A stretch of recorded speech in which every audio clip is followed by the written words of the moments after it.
Welcome. Sorry the title is not more creative, but it really is a very similar passage to what we studied in chapter 2 several weeks ago. So same title going on there.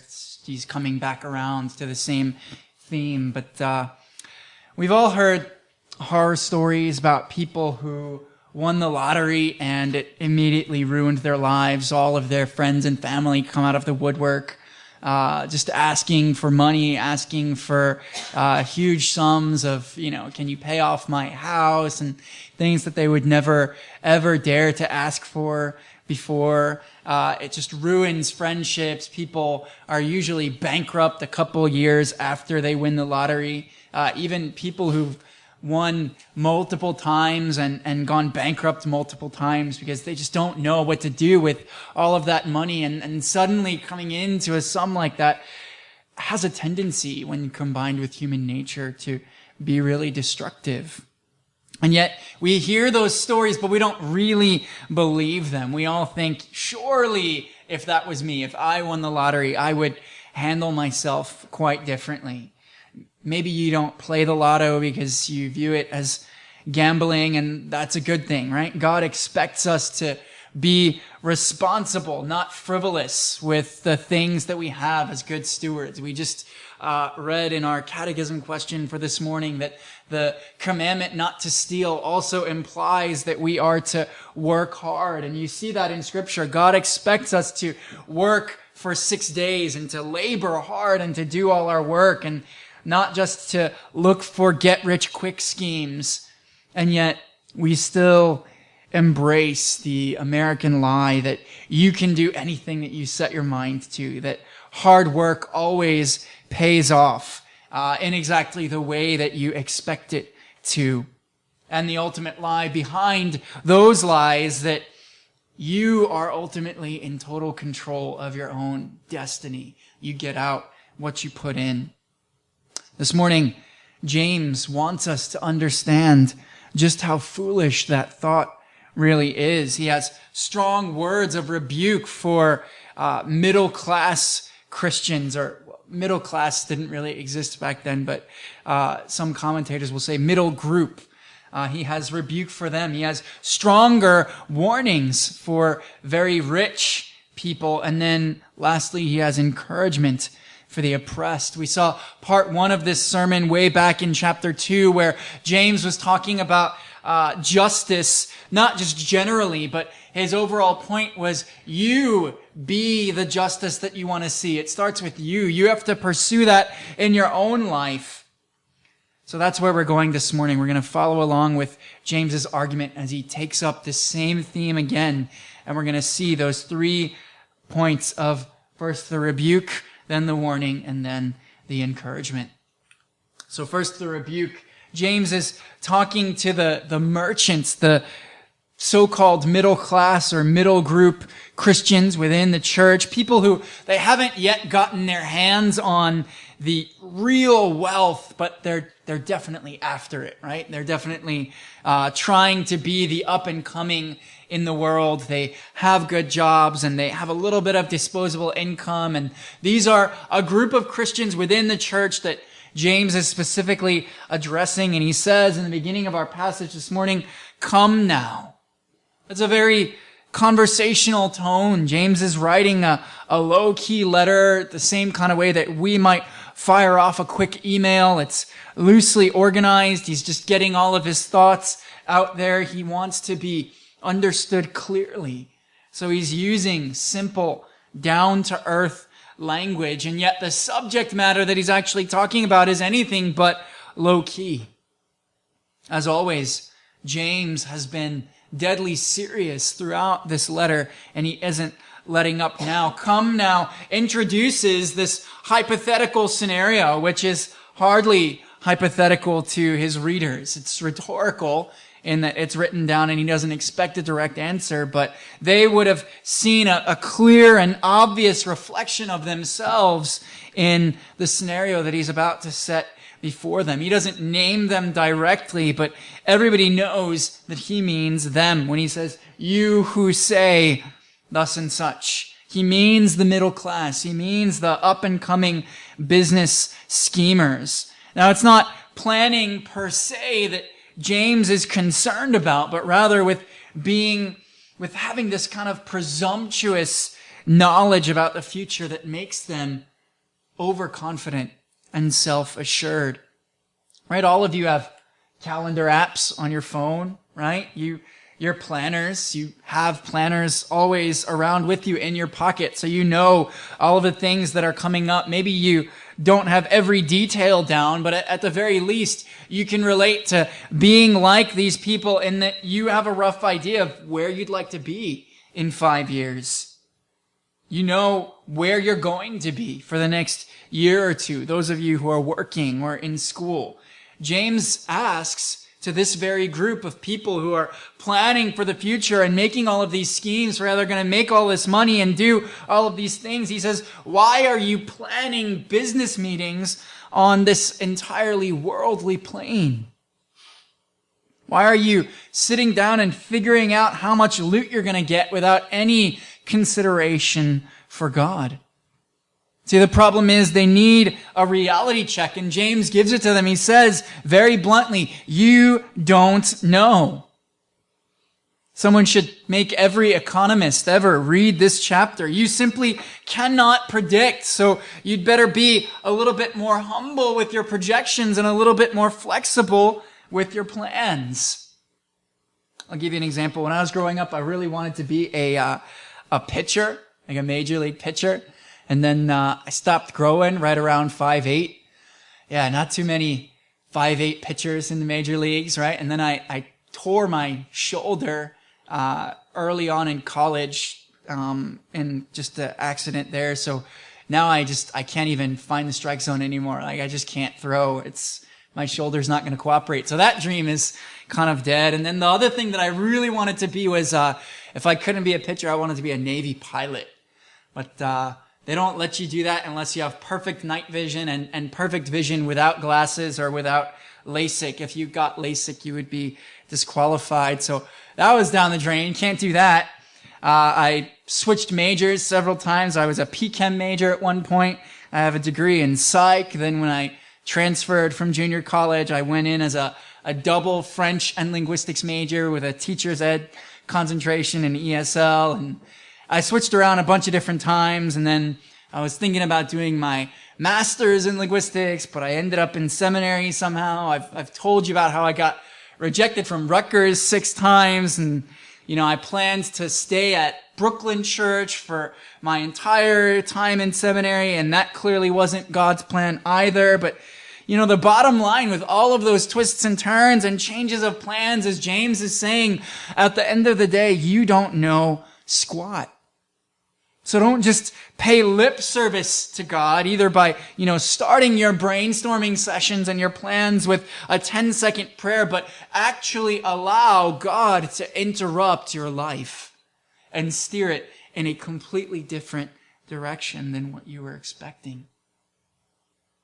Not only do you not know what tomorrow will bring, but you've forgotten that you yourself may not be here tomorrow. He says you are in fact nothing in the grand scheme of things. You're scheming about all these grand things, and yet in the grand scheme of all things, you are nothing.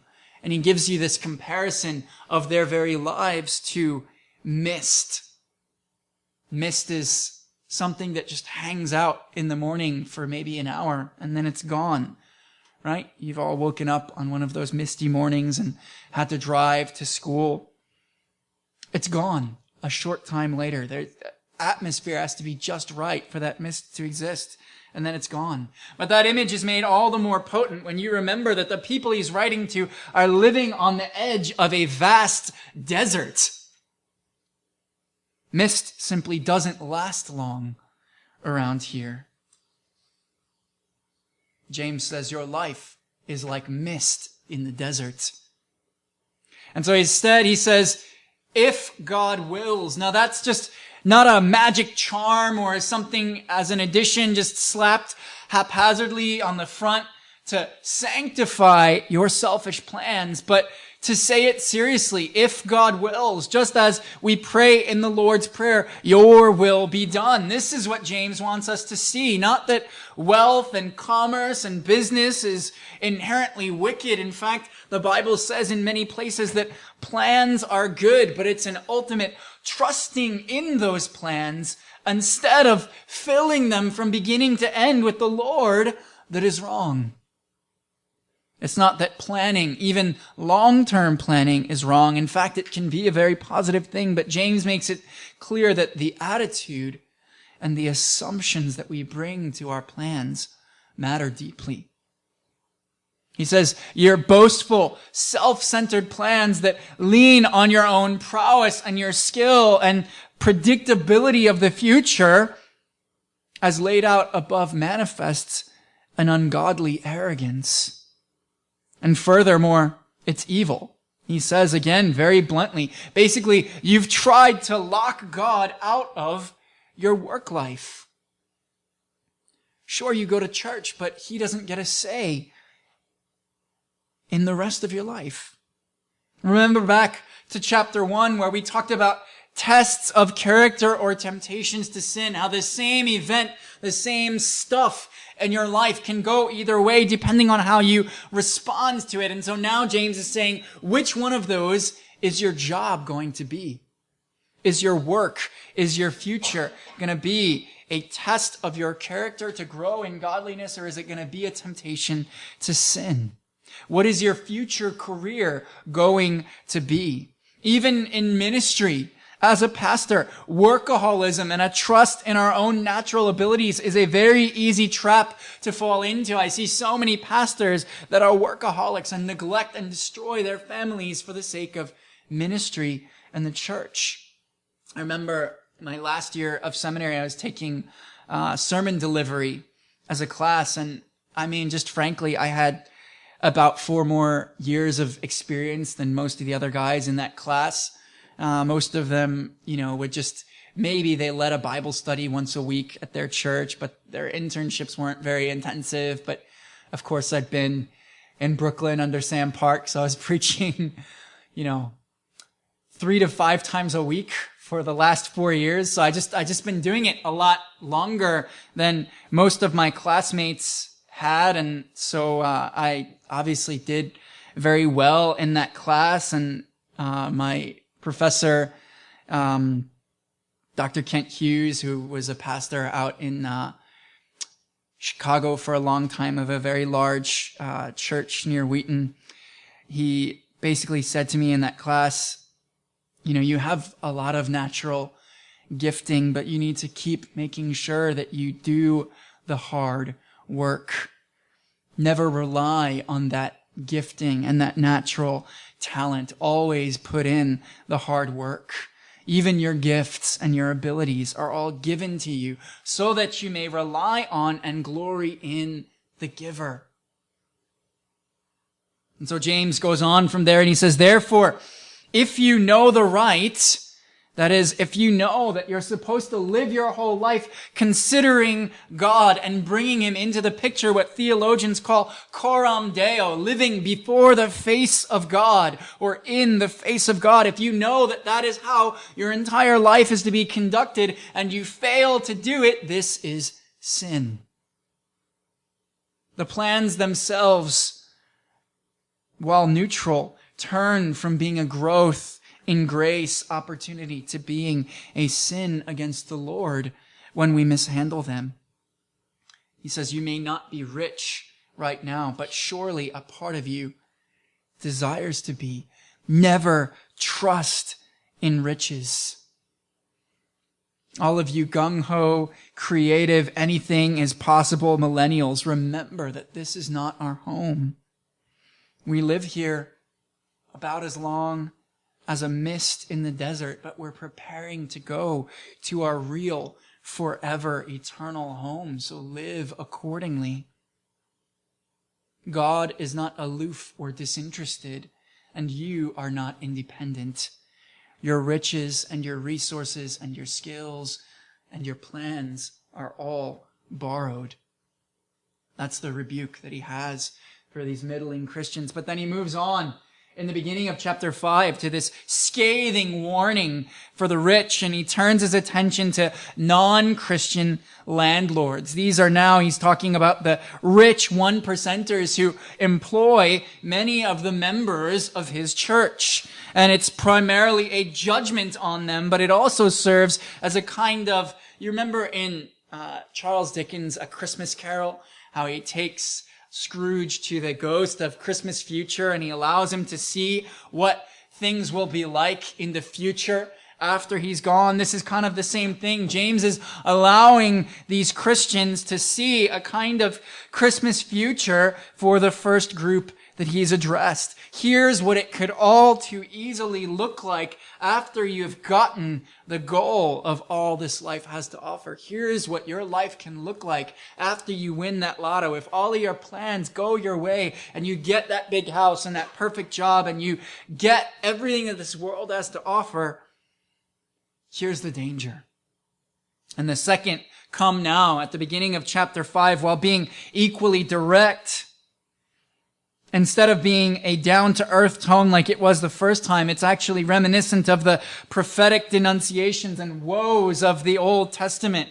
Come now, you who say, and then they say, woe to you who have thus and such, and you just call down curses on them. That's a pattern that we see all throughout the Old Testament. And Jesus calls down similar woes on the Pharisees, those who are hypocritical in heart. That's the same kind of tone that James is channeling here in the beginning of chapter 5. He says, woe to you who are, seeking your own version of justice only for yourself, with no reference to the Lord as your true defender and the securer of your cause and your right. That's something that every single one of you is in danger of if you're not careful. Realistically, down the road, you could so easily become the very oppressors that you once hated. And so there's this warning here. Why is it that communist regimes that are supposed to be completely equal and everybody shares as they have need, and they're supposed to eventually need no government at all because it's this perfect utopian society, how come they never seem to get past the statist dictatorship phase with the gulags and the purges and the executions? Perhaps James really understands human nature. And so he warns the Christians, don't become like this in your pursuit of riches and your planning for the future. And to those who are already rich and who are behaving like this, he says to them, mourn. Judgment is coming. Weep and wail. We know that he's no longer talking directly about the Christians here because all of these things are in the perfect tense. That's even more past than past tense. It's a done deal. Judgment is coming. There's no repentance to speak of. There's no redemptive language in the beginning of chapter 5. It's just, you rich, weep and howl for the miseries that are guaranteed already, past tense, coming upon you. Your riches are already rotted. Your garments are moth-eaten. Your gold and silver are corroded. It's all past tense. It's a done deal. And there's no redemption in any of these verses. He says, you rich, you people who have all that your heart could possibly desire in this world, look at your true state. What you count on as your splendor, the very things that you're trusting in, is the same thing that's destroying your souls. This is a society where precious metals and clothing are cash, really the only kind of cash other than land. And so figuratively, what he's really saying is your investments are tanking. Your piles of money are eaten by rats. Pablo Escobar, the kingpin of the cocaine trade in the 1980s, who at one point controlled 80% of all the cocaine coming into the United States. They estimate his wealth at something like $50 billion a year from illegal cocaine trade. And he had problems laundering all of this money, $220 million a week. And so he would just start storing it up in storehouses. He would literally just have stacks and stacks of millions of dollars in barns, and he would have to write off 10% loss each year for his money literally being eaten by rats or destroyed by moisture. That's the same kind of thing that James is saying here. Your clothes are moth-eaten. Your gold has rusted and rotted away, and they are becoming actually the evidence of your crimes against the Lord. And if you really think about it, this is scary. Because how many of us literally have piles of clothes in the back of our closet that we never wear while the world goes hungry? Now, I'm not saying that there are any easy answers. I'm not saying, lots of charities actually undermine local economies and do more harm than good. Tom's shoes are a myth, right? It doesn't really work that way. And yet the more important question behind this is, where's your heart? Do you hold all the things that you have with an open hand? Or are you just storing them up for yourself? Do you at least wish that there was a solution? Does your heart really go out to those who cannot feed and clothe themselves? Or do they not even enter into your first world, high-speed internet, 4G, Netflix saturated minds? Are you professing Jesus while pursuing stored up wealth and opulence and comfort in the here and now? James says that laying up treasure during the last days, that time when the kingdom of Jesus Christ has already broken in upon the world and that he can return at any moment, meaning right now, all of history between his first and second comings, to store up treasure in these last days is evil. These people are saving for retirement as though they have 2 centuries to live and enjoy it. But they're just piling on the fire of their damnation. The specific charges is that they're defrauding laborers. And these are the Christian laborers that go to James's church. And it reminds us of the charges that the prophet Amos brought. If you remember back to last December when we were or 2 Decembers ago when we looked at those passages from Amos together. These people are living in luxury and self-indulgence. They're fattening themselves. Back in the day, to be fat meant that you had more than enough, and it was a positive thing. It showed that you had wealth and everything that this world could offer so that you could afford to be overweight. And yet, the irony here is that being fattened for the day of slaughter, while you should be mourning and helping others who don't have enough in times of crisis and tragedy, what does it mean to be fattened before the day of slaughter? Well, the fat one is the cow that gets slaughtered. And so while they're storing all of this up for themselves, they don't realize that they are actually the ones that are on the chopping block, spiritually speaking. Morally speaking, James compares it to, you have condemned and murdered the righteous person. He does not resist you. In other words, using legal loopholes or simply brute force to rob the poor is equivalent to killing them, draining third world countries of their resources for our advantage while they starve and die for lack of food and medicine, while we waste food and medicine daily. He's saying, you are complicit. You guys have never seen food riots in Haiti like I have in 2008. People literally fighting each other over a bag of rice. Because the oil prices went up and now they can't afford the fuel to fly in their imported rice. And all of a sudden, your food is 8 times more expensive and you can't live. Meanwhile, we have and keep building huge, air-conditioned, oversized, tech-filled churches while they worship in shacks and huts. The hottest I have ever been in my life, and this is not an exaggeration, was in a Haitian concrete church building with no windows. and hundreds of children just packed in there, crammed wall to wall to hear the gospel. And it's probably 120 degrees in there. He's saying to these rich people, you had the power to feed these people, and yet you let them starve. They have no power to resist you, but their voices will condemn you from before the throne of the Lord, where they now go, just like the blood of Abel cried out to him from the ground. This is a vivid picture of what's been called by some this unrestrained affluenza.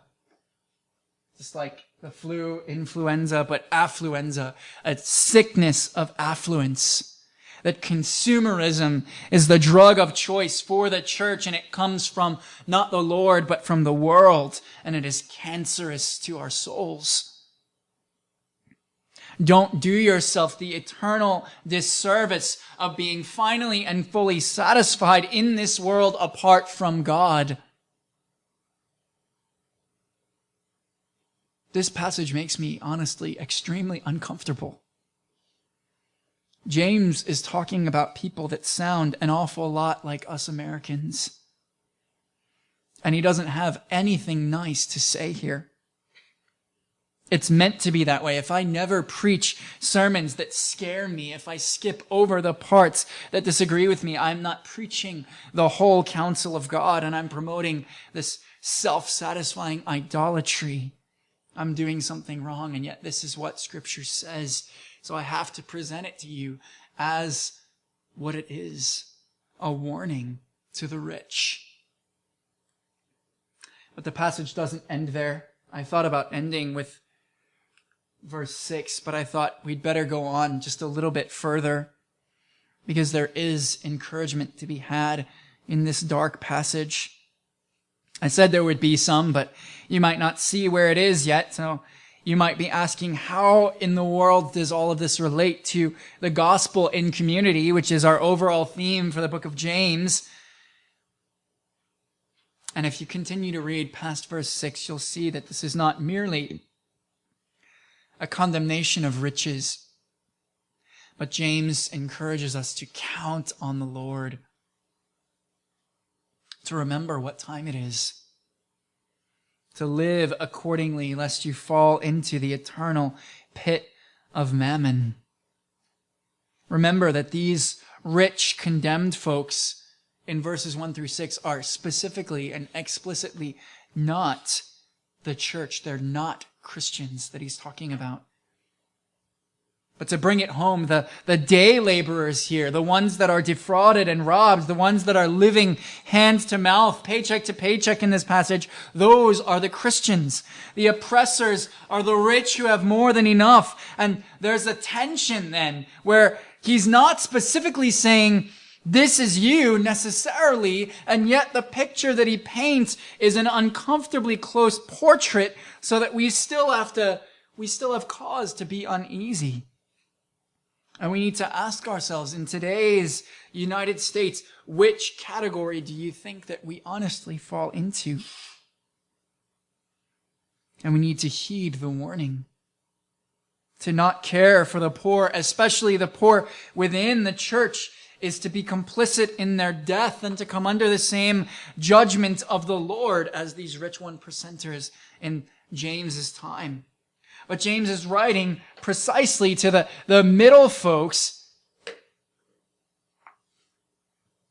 the doing just okay believers in chapter 4, but also he comes back to them to warn them of the imminent danger of becoming like those wealthy 1% unbelievers of verses 1 through 6. The middle class, working class Americans blaming day laborers and immigrants for taking their jobs. I don't want to downplay their genuine concerns. The cost of living is way higher here. 2-income households are an absolute necessity. My family back in New Jersey, my parents have struggled off and on with unemployment and disability and underemployment. I get it.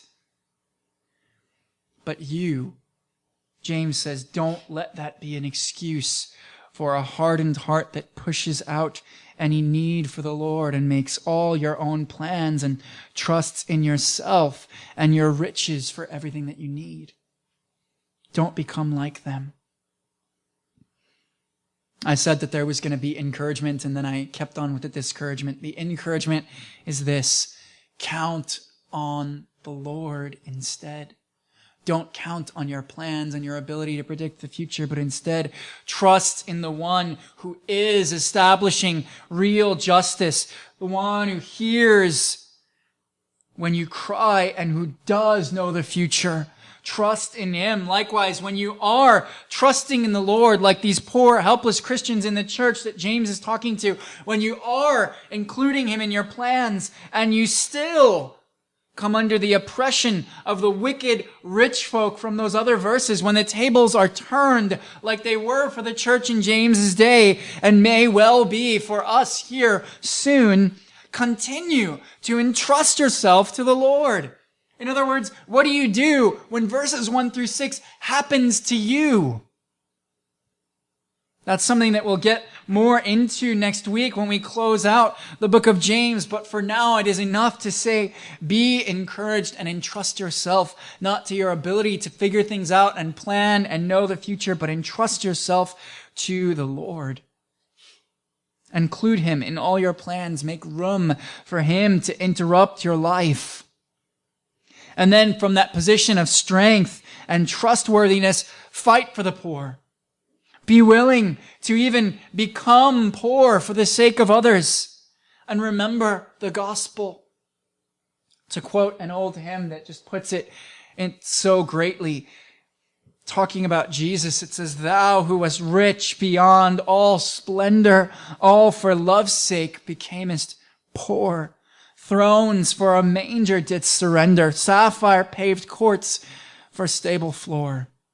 And then the next verse, "Thou who art God beyond all praising, all for love's sake becamest man, stooping so low, but sinners raising heavenwards by thine eternal plan." If you have the resources and the trappings and the things of this world, remember that they came from God as gifts, and to whom much is given, of him will much be required. Jesus Christ gave up his rights and his riches and his glory to aid you in your poverty and destituteness.